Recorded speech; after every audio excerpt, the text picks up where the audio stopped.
Chers spectateurs, Chères spectatrices nous sommes des médiatrices et médiateurs scientifiques, Nous souhaitons vous transmettre des informations en lesquelles nous pensons pouvoir avoir confiance. Mercredi dernier, l'OMS a qualifié la propagation du coronavirus de pandémie. C'est une situation inédite qui nous semble justifier notre mobilisation exceptionnelle. En ce moment même, de par le monde, des milliers de personnes infectées par la maladie Covid-19 sont en train de se battre pour leur vie. En Chine, le coronavirus a déjà causé des milliers de morts. Et si sa propagation semble aujourd'hui maîtrisée, cela n'a été qu'au prix de mesures de confinement très fortes. Dans le reste du monde, et particulièrement en Europe, sa progression continue à un rythme élevé. Dans certaines régions parmi les plus touchées, les médecins sont parfois contraints de choisir quels patients soigner. Et quels patients ne recevront pas les soins adéquats, faute de ressources humaines et matérielles suffisantes. Il semble urgent d'éviter que de tels dilemmes traumatisants se posent également à de nombreux autres médecins et familles. Certes, individuellement, vous qui regardez cette vidéo n'allez probablement pas mourir du coronavirus. Vous n'allez même probablement pas en souffrir directement. Cependant, à moins de prendre dès à présent des mesures drastiques pour réduire la propagation du virus, vous risquez de le transmettre de proche en proche à votre insu. Même si vous ou vos enfants n'avez pas de symptômes, il y a un risque que vous soyez infecté. Vous risquez de devenir un maillon dans une chaîne de contamination qui pourrait toucher de plus larges populations, en particulier des populations plus vulnérables que vous. Or, ces populations auront besoin de soins intensifs.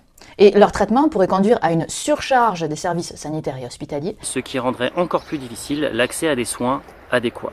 La bonne nouvelle toutefois, c'est que vous pouvez agir. Vous pouvez aider à ralentir efficacement la propagation du coronavirus. Pour cela, il vous suffit de suivre les recommandations des services de santé et des gouvernements, même si celles-ci vous paraissent très contraignantes ou disproportionnées.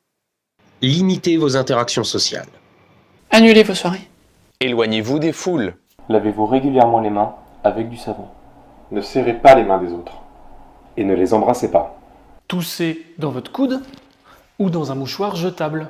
Évitez de toucher les boutons d'ascenseur, les digicodes, les rampes, les poignées de porte et tout ce qui est susceptible d'être manipulé par beaucoup de gens fréquemment. Et évitez de vous toucher le visage. Si vous toussez, si vous avez de la fièvre, si vous montrez des signes de la maladie, redoublez de précautions pour ne pas propager le virus. Restez au maximum chez vous pour protéger les autres et renseignez-vous sur les dernières recommandations en vigueur. Ne paniquez pas. Protégez-vous et protégez les autres. Pour endiguer la propagation de ce virus, veillez aussi à mieux vous informer à son sujet, en consultant des sources fiables et à jour.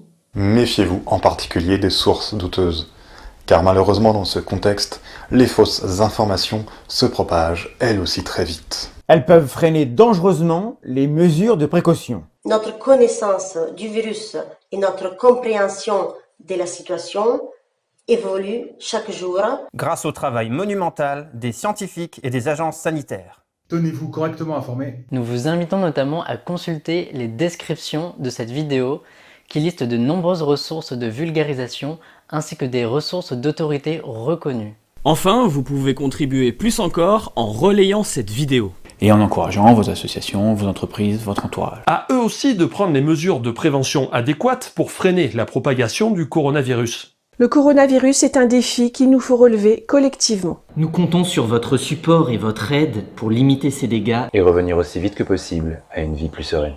Merci.